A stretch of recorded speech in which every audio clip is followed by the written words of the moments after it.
Join me. Together we can rule the galaxy far from sun. I am a Jedi, like my father before me. This is getting out of hand. Now there are two of them.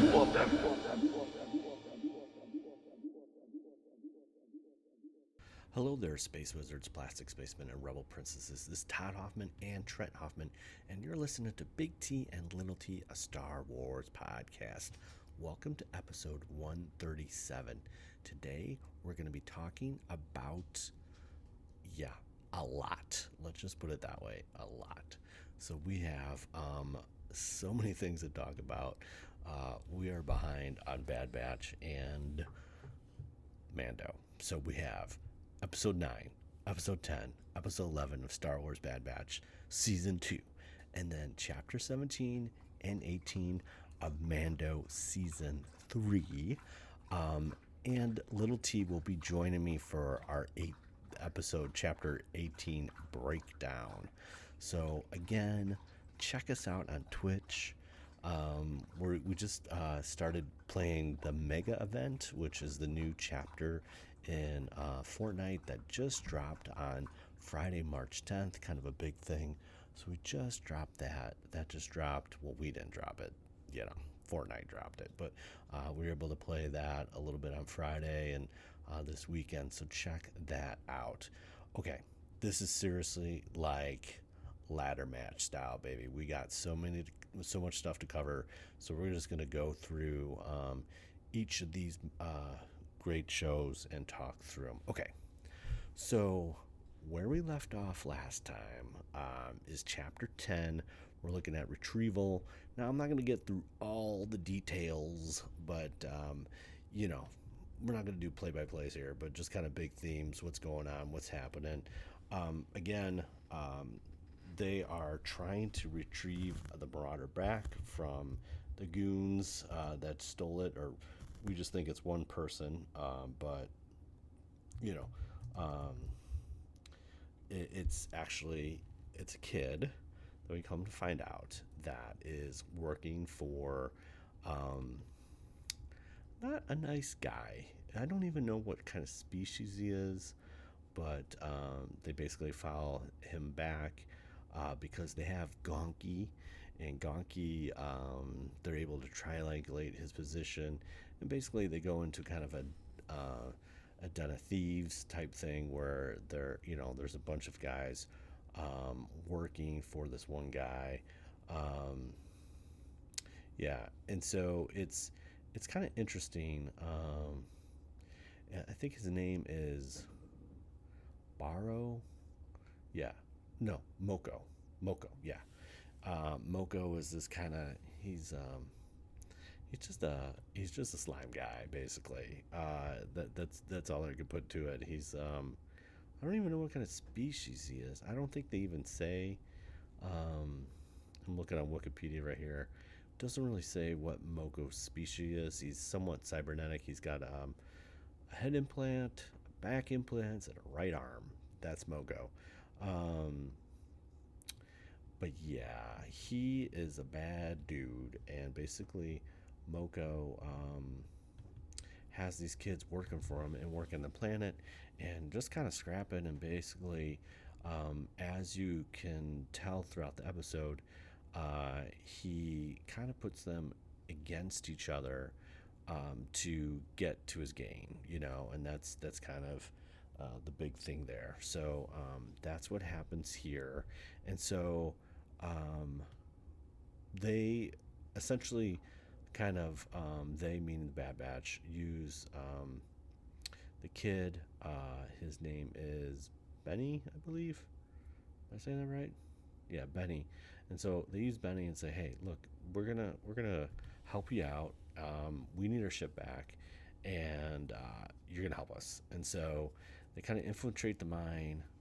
Benny helps them out, but also sees that they work as a family, they work together, they don't leave anybody behind, and we kind of know where this is going. Benny double crosses them and gives them up, but then what ended up happening is that once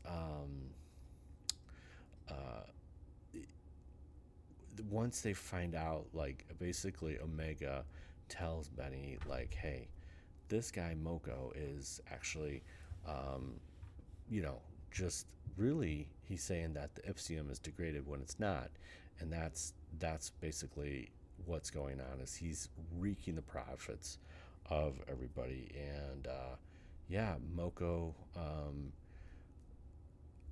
is a bad guy, and so the all the kids kind of turn on him, and he ends in a timely death, if you will. So that's pretty much it. There's one really kind of poignant part at the end, is like, you know, without everything kind of going on here,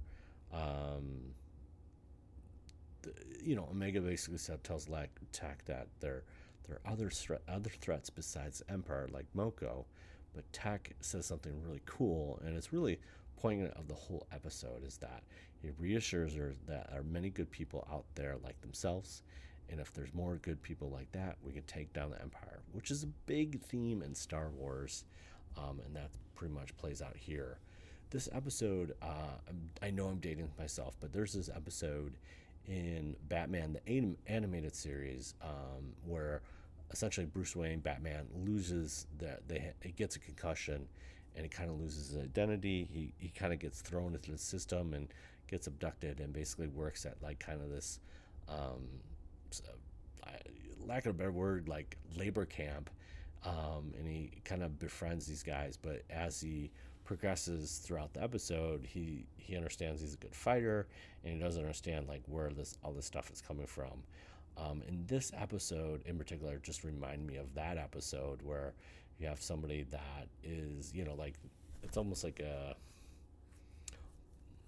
what's the guy from Duke of Saturn? I don't know, Boss Hoss or whatever. You just have somebody that is, you know, taking advantage of people and, you know, eating extravagantly while they're scraping for food. And that's something I get from the Batman episode, as well as the episode here, where it's just like he's just taking advantage of these kids, and it's great to see that this kind of plays out, you know, and Tech makes it really poignant, like, hey, you know, more people out here, we're great.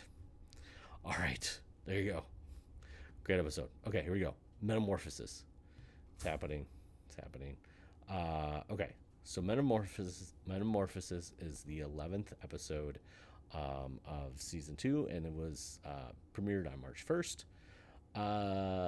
This one's pretty cool. Didn't think I was going to see this happening here in Bad Batch, but one of my favorite episodes in Clone Wars, and Little T's as well, is the Zillo Beast episode in Clone Wars. It's great. We get to see the true hand of the Emperor as he was as a Chancellor. He essentially kills this Zillo Beast. It's very Godzilla, very all this.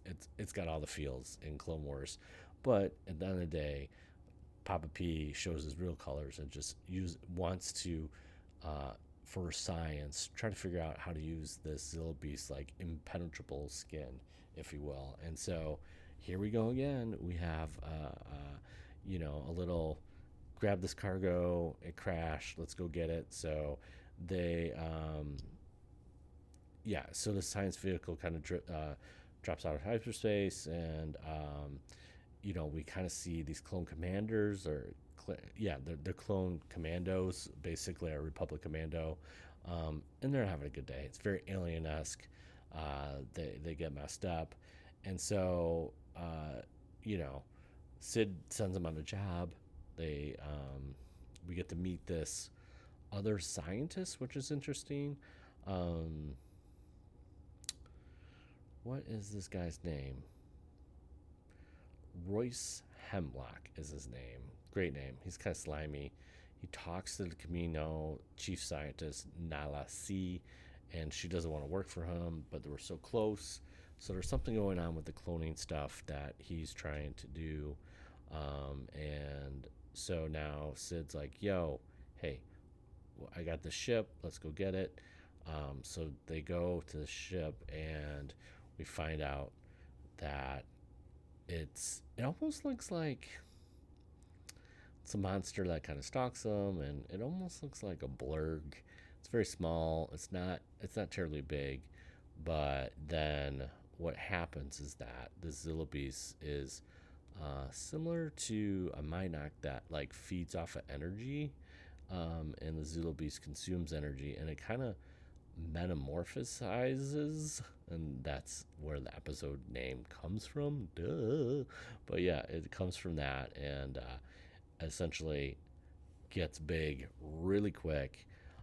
One of the things that is super interesting about this episode is that there's a town that is close to where the ship and the Zillibeasts are, and we see the Empire come right in and snag them all and detain them because they want to know what they seen.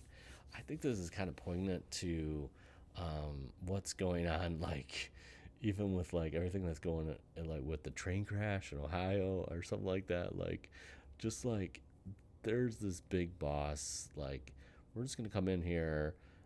You didn't see anything, and they basically take the whole town, which is a pretty interesting thing. But yeah, so they have that little bit, and now the clones come in hot, and the Marauders trying to get out. Yeah, and essentially they contain the Zillibeast, and now we kind of go back to Dr. Hemlock, and again recover them and bring them to the Mount Tantus, and then essentially saying like Lama Su's coming, which is another little thing. But yeah, the detention of all the Lama Su brings, and Hemlock is saying, hey, having trouble. Nalase is not cooperating. So Lama Su says something kind of interesting. He says, it must be frustrating to have resources but lacking the expertise to exploit it. So Lama Su offers to motivate us in return of his freedom. He tells Hemlock that he must locate a young clone named Omega, who describes that as the key controlling Nalase. So they can, hey, let's get together. So that's the first time in a while that it kind of points out to the importance of Omega and what she is, and her, what does it actually mean? Is she similar to Boba Fett with an unaltered clone, or is there something terribly different about her? It's great. It's a good little. It's expanding the story a little bit, so I thought that was really, really cool. Okay, this one is episode 12. This just aired on March 8th. This is called The Outpost. Again, a little departure, but now we get a little crosshair action here. And it's pretty simple. Essentially, that we get right away, Crosshair sees some clone troopers like getting force retired. Like, what are we supposed to do? And then he's got a new commander officer, and this guy's just the worst of the worst. It's his Lieutenant Nolan, and they have to go to this outpost and try to help this depot secure some assets on there. And so they get there, and there's only 3 clones left, and one of them Mayday has a whole beard, and he's just very casual, and Nolan is not sticking around, like just sticking it to him like, I don't like used goods, blah blah blah. I mean, this Nolan guy is just a creep, and you just see how they're essentially treating the clones as weapons or equipment. Every time we get a snow planet, obviously reminds you of Hoth, but this one is somewhat different, little mountainous, and it's got mountains, and I essentially have raiders getting to these crates, and Mayday has lost a lot of clones. There's a strike. He loses the last two, and it's just Mayday and himself. Nolan is super mad about this situation and essentially sends Mayday and Crosshair out to get their get the equipment back. They don't even know what's in the crates. They never open up the crates, so they get out there. They find the radars again. Mayday and Crosshair are a great team together, and Crosshair takes out a bunch of people. They secure the assets. They found out it's actually not even clone trooper armor. It's the new stormtrooper armor that they've been housing forever. And again, that's why the Raiders use it, because they want to have this like kind of plastoid armor. As they go into this camp, right before they go into the camp, before that, Mayday saves Clone Batch from like saves Crosshair from a trip mine, which is kind of a cool, intense kind of scene, and just how Mayday knows how to do it. These pressure points of that thing, but they get into the, they take out the Raiders. They see that it's stormtrooper attack, and unfortunately, with Crosshair blowing up this part of the base, it starts this avalanche. Mayday and him get just it's bad. The avalanche is bad, and then essentially Mayday and him make it back on foot to the base. They have these kind of ice vultures waiting to get some tasty snacks. But Nolan, when they finally get to the base, there's some stormtroopers there, and Nolan's like, whatever, he needs a medic. Mayday's not looking good. He's in rough shape. Crosshair telling Nolan to get a medic. He does get a medic, and Mayday kind of succumbs to his injuries. Crosshair's not in much better shape. He gets up and tells Nolan, or calls Nolan, and Nolan turns around and Crosshair takes him out. So then Crosshair awakes, and we've seen this girl before. This is kind of segue into the last episode with Metamorphosis, but I think her name is Emery Carr or whatever. She's a scientist at the research facility, and inject him some nice sleepy sleep medicine, and Crosshair goes to sleep, and she just says, if he cooperates, he will survive. Dun dun dun. So we got almost like two kind of cliffhangers, and it's definitely it's looking like Mount Tannis is going to be the central thing here. We could even see Omega being captured, as well as Crosshair's there, and definitely coming to a head. What is being researched? I'm even wondering too if this is going to tie into Mandalorian with Baby Grogu. You never know. It could be that epic. I think it can be. But there you have it. All right, moving swiftly along, we got Chapter 17, The Apostate. Mandalorian is back, yo. And so this dropped March 1st as well. And it's good to have Mando back. This was directed by Rick Famuyiwa, written by Jon Favreau. Timelines around 9 years after the Battle of the Yavin, so we're about 4 years out from Return of the Jedi. And I did like this episode, but it, first of all, way too short. Lots of man explaining about Book of Boba Fett. They should have had a little montage like they did in Obi-Wan. I had a little montage in the beginning to kind of give everybody up to speed and stop man explaining basically the Book of Boba Fett to people that didn't watch the Book of Boba Fett. But overall, it's super cool. It's great to have Mando back. So they kind of have this.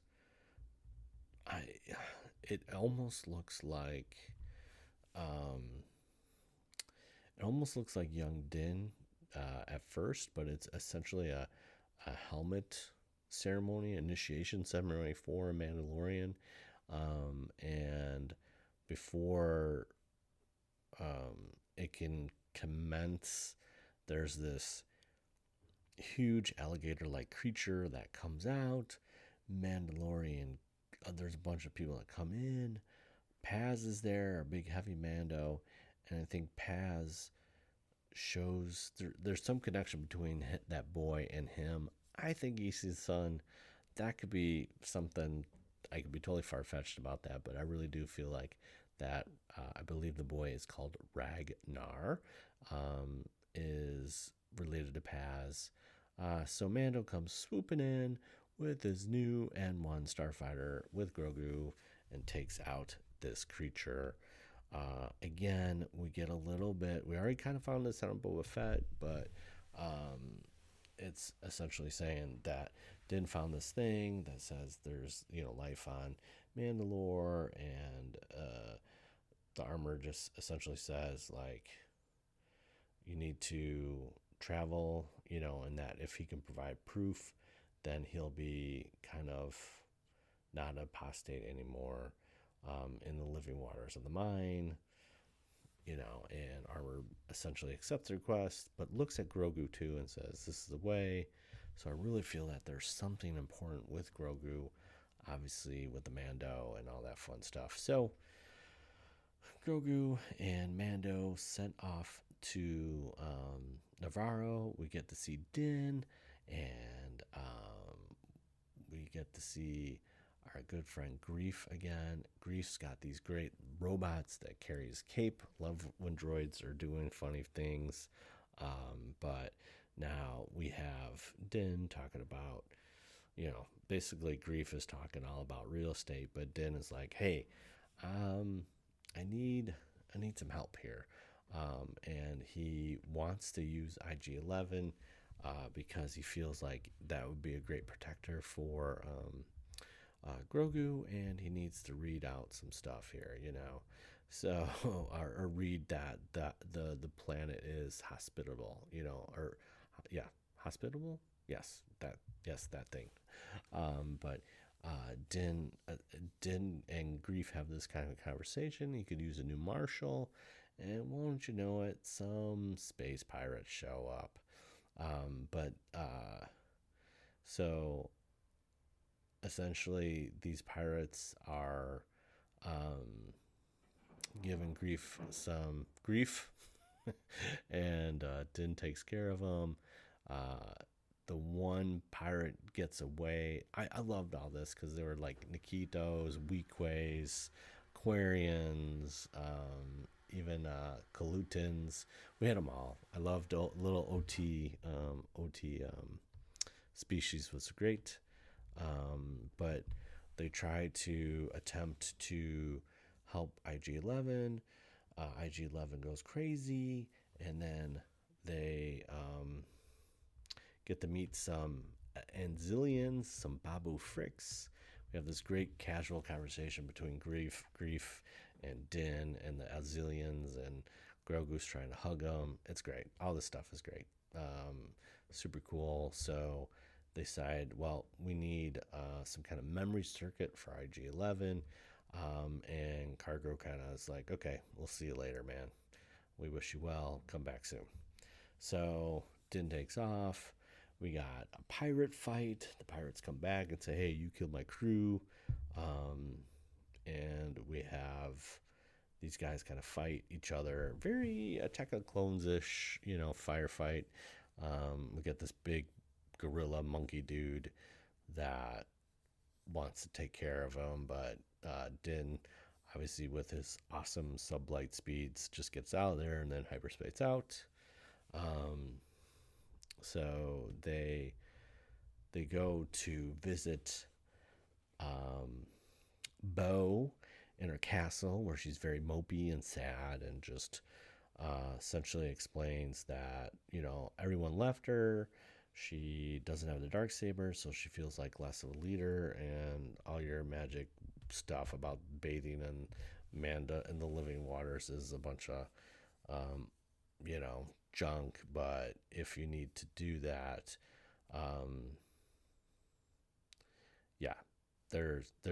this is where you need to go. And she basically tells Din it's under the Civic Center, essentially. Go to the Civic Center, and essentially Din vows that, he just wants to, he really will try out to find out if Mandalore is poisoned. And Bo's like, I bid you a goodbye. And that's pretty much it, so, great opening episode, great fun stuff. But my only beef with this whole thing is that it's too short. It's just terribly too short. And it shouldn't be that way. It really shouldn't. And so that's where I get really upset that, you have this new season, it's ready to go, and you can't make it 50 minutes. It just seems like a waste or whatever. But, I'm just hoping for longer run times going into this season. Okay. So, Little T's coming in here. I'm going to hit that button and get Little T in here so you can hear our breakdown of Chapter 18. Yo, it is Big T and Little T. What's up? Hey, dude. Man, Mines of Mandalore. That's what we're talking about today. Yes. So, we really want to talk about the end, but we have to build up to the end to talk about the end. Dude, why can we not You just want to go right to the end? What's wrong with that? There's nothing wrong with that, honestly. I mean, this episode's pretty good. It is. Yeah, there's a lot going on. So basically, Mando stops by Tatooine, our favorite mechanic Pelly. Yes. Says, yo, I need some IG-11 part. And she's like, I don't got that. Yeah. But I do have R5-D4. And she's like, I'll modify the ship, get you a little droid socket, and then and then Grogu can just sit in your lap, hang out. That'd be cool, right? Yeah. Yeah. Like when you're sleeping, just you and baby others. Yeah, it's like me and you driving. You just sleep in my lap. You're too big for me, though. Yeah, if I was a baby. If you're a baby. Right. It's like you got upgraded from the car seat, Yeah. Now you're in the front seat, bro. Like that was like a couple years ago.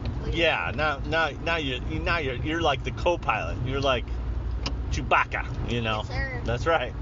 So they have to go to Mandalore. He goes to Mandalore, but the first thing he has to figure out is the air breathable, and that's why he kind of wanted IG-11 and have a little muscle. But R5, no muscle, but has the sensors that he needs to read out. So R5 goes out on exploration. As they land, R5 doesn't come back. No. Already the droid fails us. So Mando goes out. Then he runs into some ruffians. Yeah, they're like goblins. I don't know. Yeah, they're kind of goblins, like little cave troll dudes. Okay. And he takes them out. Boom, boom, boom. Yes. Busts out the Darksaber. He does all that kind of stuff. And he stabs the guy for finally. They actually let the TV show stab. Yeah, that's true. They only cut off like limbs, like legs and arms. Yeah. But They never stab. Yeah, Or and we decapitate. we saw a stab for sure. Yeah. And then there's R5, and it's like, all right, come on, buddy, let's go. So R5 does a readout, and it says, hey, it's not too bad here. So Mando gets Grogu out, and now Grogu's in his little, I don't know what you want to call it. What would you call his... The pod. The pod. Okay, we'll call it the pod. They get a pod. They get into Mandalore. Now, Mandalore is all kind of beat up, but they take this huge drop. Yes. And they go down all the way to the bottom, And there's like lizards, there's like little dragon dudes and like little lizard guys, and Yeah. but then He gets captured. by this like crab droid thing. Yeah. It's straight out of like, it reminded me of like, I don't know, Force Unleashed, or I don't know. Like, grabbed him, crab chapped him, and now it's captured.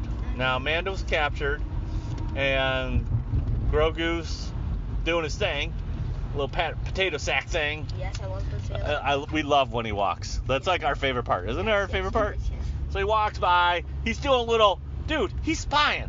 Grogu's like on. He's like Mission Impossible. Bum bum bum bum bum bum bum bum. If you exit out the music and put Yeah. that on, that Yeah. would be awesome. So you have You know. dun, dun, dun, And he's like, dun, dun, dun. so, right. So he's looking, but now the robot crab turns into this actually like alien-looking thing. That thing, like, it's got like a little like General Grievous vibe going on, Yes, you know? yes, yes, yes. He's like part alien and then part robot. Yeah. He's got like a big eyeball, and so he kind of looks like if a grasshopper stood up on its hind legs. That's what he kind of looks like, right? And he's got some kind of like force pike thing. So while he's doing his little thing over on the other side, he goes. Mando tells Grogu, "You gotta get Bo. Go get Bo." And Yoda's like, or Baby Grogu's like, yo, I got it. And he jumps in his little pod, and he's like flying around. Yes. And he gets to the top of the cave, and this is what we saw in the trailer, is that there was one of those goblin guys. Yes, and he pushes him. Says, get out of here. No, he probably did like question. Yeah. If he actually did push him, Uh-huh. he would come back up and fight him. He had to do something to like. I don't know if he killed him. I think he just force pushed him enough to knock him out. Like, get out of town. My daddy's in trouble. You would do that for me, right? Yeah, I would. Yeah, like it would be fun. Yeah, it'd be fun. Well, so Grogu grabs the ship. R5's with them, and R5 they go to Bo's castle, which we just saw in last episode. Bo's castle's like, I'm gonna finish him off. I don't like these guys. And then she starts talking some smack, and then the canopy opens. It's like, hello, Baby Yoda. And Baby Yoda's kind of like talking more, isn't he? Yeah, he is. It's kind of like, bah, bah, bah, bah. Dude, he's not cussing. He's not cussing, but he's like, bah. And he's like, bah, bah, bah. You know, I don't know. He's got a couple more things than just like some coos, and he's kind of filling in some stuff. So He's not like Groot. He's not. He's like. yeah, Groot's like, I am Groot, and I am Groot, and I am Groot. And one of the funny things, can you say anything else besides I am Groot? I am Groot. No, he says, can you say anything else besides Groot? And he says, I am. Oh. You have to be more specific.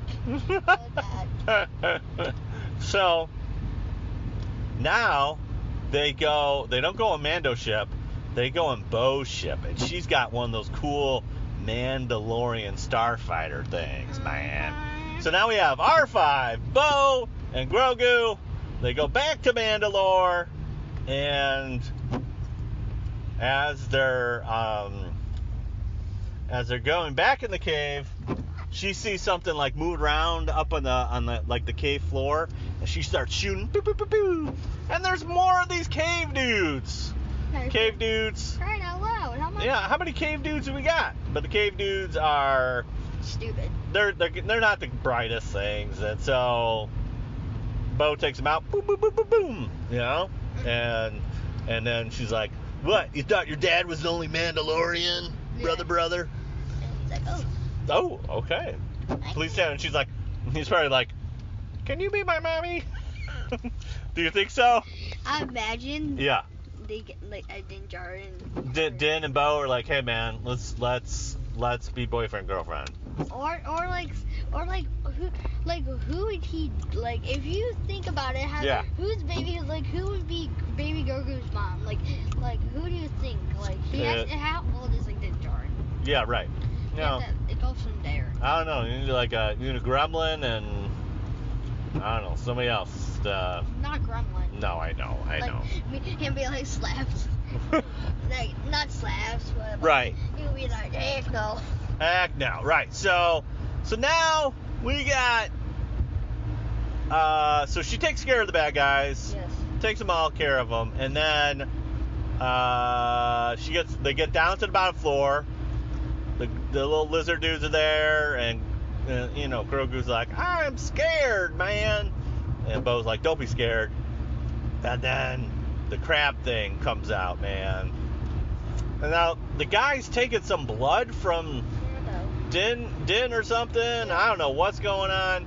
But Bo and the little crab alien dude, they have a big fight. Big fight. They dance together. They dance, they do the thing. Then he kind of modifies a little bit. His head comes off or something, and he's still alive. But then, bada bing, bada boom, the crab dude's dead or whatever, and there's much celebration. Much celebration. It was pretty intense. It was a really great fight. And then they kind of go back up to, I don't know, to the top, kind of almost to the top of the city, and they have like little soup. Yes. Gotta have some soup, So Mando gets his strength back. Grogu, obviously, he's always hungry. Yes. Kind of like you. You're always hungry, bro. That's not true. That's not always true. That's not always true, right? So then they have that. They have little bone broth or whatever, some kind of soup. She says, like, you haven't had this? It's a great thing, greatest thing. Have a little soup, little fire, little spitfire, and they're like, okay, I don't know why I'm doing this, but I'll go down to, I know where it's at, I know where you need to go for this little baptism thing. And here's our favorite part of the show, yo. So he gets down there, and she reads like a little script, and like, here is the first, here is the waters of Mandalore, and where she mentions Mythosaur. Yes. Okay, so then Din takes off a couple of his stuff from his armor, but not all his armor.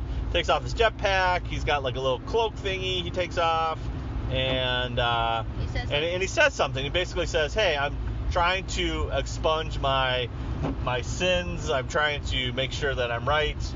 And he takes like, I don't know, a couple steps in, not like 5. Yeah. And then what happens? He gets dragged in. He goes boom. He just disappears. And she just comes in. And Bo's like, I don't think this is part of the ceremony. She's freaking out. She's like, ah! She jumps in, and she's got her jetpack on because Din did it, and she just shoots down. And it's like a big cave, man. It's like a big cave. And so she shoots down, and like Din's on the bottom of the water of this cave thing, And she's like, oh my gosh, like, let's get him up. Halfway, like. So she grabs him, and now she's flying up. And it's a cool scene because you can see like the flames of her jetpack in the water. Looks really cool. And bro, tell me what happens, please. You see the Mythosaur. The Mythosaur. And you see it's so cool. Like I'm gonna see what his head looks like. Is it like I'm seeing what the mouth looks like? Yeah. And he's got the horns. He got the horns. In fact, I think I yelled when he went down. I'm like, I think it's the Mythosaur. But I was a little disappointed because she goes down. There's no Mythosaur. But as she comes up, we see like the eyeball move, and Bo's eyes are like, what? She's like freaking out too. She's never seen the Mythosaur before. Mythosaur, like if you had to choose, like between like a Rancor and Mythosaur dude. Yeah. Mythosaurs are huge, bigger than air. Mythosaur. Okay, so again, for our uninitiated friends here, the Mythosaur is a mythical beast. It's the crest that Boba Fett has on his pauldron. Like, it's just like it's like the biggest of the biggest, baddest beast in Mandalore, and we've never seen it. We've just seen the skull and the horns, but never seen it. And this is the first time we've seen it in Star Wars. Yes. Right now.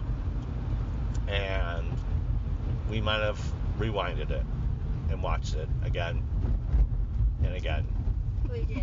We did it twice. Yeah, we went back. I'm like, I gotta watch that again, bro. Yeah, same. That's how the episode ended. Yes, I'm like, All right. you need to see more. Yeah, right. So, what's gonna happen next episode, dude? Are we gonna see the Mythosaur like come out of this watery grave or what? Yes. I'm gonna sue Disney and George Lucas film and say you needed to put the Mythosaur when he comes up. I will sue him. You sue him. Okay. So. I'm just like you and I know. Yeah. We like George. We like Lucasfilm. We like Disney. We don't want to sue anybody here, but. No, if we have to. All right. So we seen Boba Fett ride a Rancor in Book of Boba Fett. Yes. Are we seeing Din Djarin riding a Mythosaur? Who knows? Oh my gosh. I would lose my mind, bro. I thought I lost my mind with the Rancor and Boba Fett, but this would be next level. Lose your mind. Yeah. Because so now not only does he have the Darksaber, but now if he's like mastering this beast, this thing, I don't know if it's sentient. You know what sentient means? No. Sentient means like they can talk. You know, like if they're non-sentient, it's kind of like just a beast. You know, like a mudhorn or a wampa. A sentient is like somebody that, even though they could be a monster, there is some intelligence to them, like they can talk and stuff like that. Like so. a Rancor. Well, Rancors can kind of talk. I mean, they talk, but they're semi-sentient because they can communicate, and they're supposed to communicate with the Dark Sisters, those Night Sisters from Dathomir. So, but yeah, Mandalore and a Mythosaur. Oh my gosh, it's only really episode 2 in season 3, and that happened. That was insane. So we're super excited. Hopefully we get more like these kind of cool like things, because that was really, really, really cool. So, well, I mean, again, it took a little bit to get there, but it was all that fun stuff, dude. Before we go, dude, you been playing some Fortnite? Yes. What just happened to Fortnite?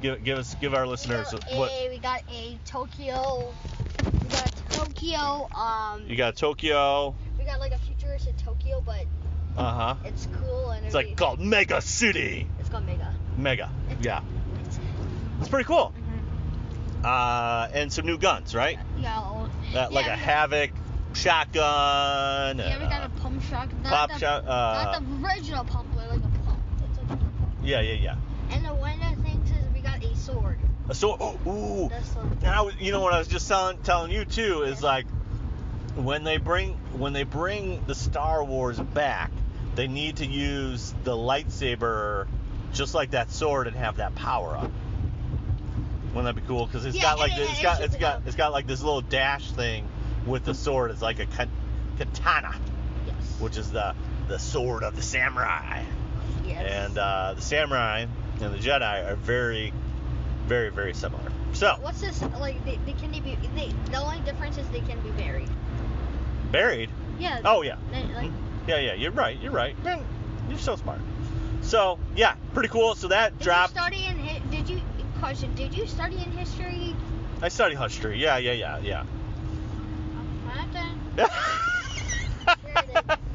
like, I don't know. I don't know if he did or not. Okay. It's been a while since I've been in school, bro. So I apologize. Go back to school, You give me all the knowledge. You jump. I give you Star Wars knowledge. You give me all the knowledge. You're like, hey man, this is what this is what's going on. I'm like, oh, okay. You help me. I help you out. I don't help you with the taxes though. Right. You do not help me with taxes, no. So, all right. Well, there you go. Yes. You know where to find us, all that fun stuff. Yeah. And we'll be talking to you guys soon. All right. Yeah. Peace. Bye. All right, so there you have it. That is Trent, Little T's, and I's breakdown of Chapter 18 of Mandalorian. I hope you enjoyed it. We're super excited for Mythosaur bust, man. Just really enjoyed the Mines of Mandalore. It was really, really good. So there you have it. That's this episode, man. Jam packed, like I said. This is like the ladder match here. Lots of things to cover here. So, okay, Space Wizards, Plastic Spacemen, and Rebel Princesses, thanks again for listening to another episode of Big T and Little T, a Star Wars podcast. You can find us on the Instagram at Big T Little T Podcast, Twitter BLILT Podcast, or twitch.tv/Big T Little T. Love to see you out there as well. Give us a follow on all those socials.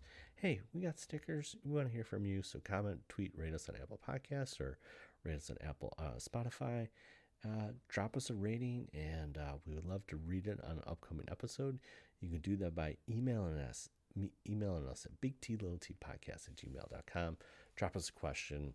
Let us know about where you think Bad Batch is going, where Mando's going. Love to hear all that kind of fun stuff.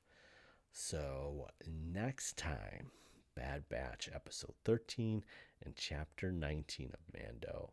So now remember, truly wonderful the mind of a child is, and may the Force be with you always. Bye. See you later. Bye.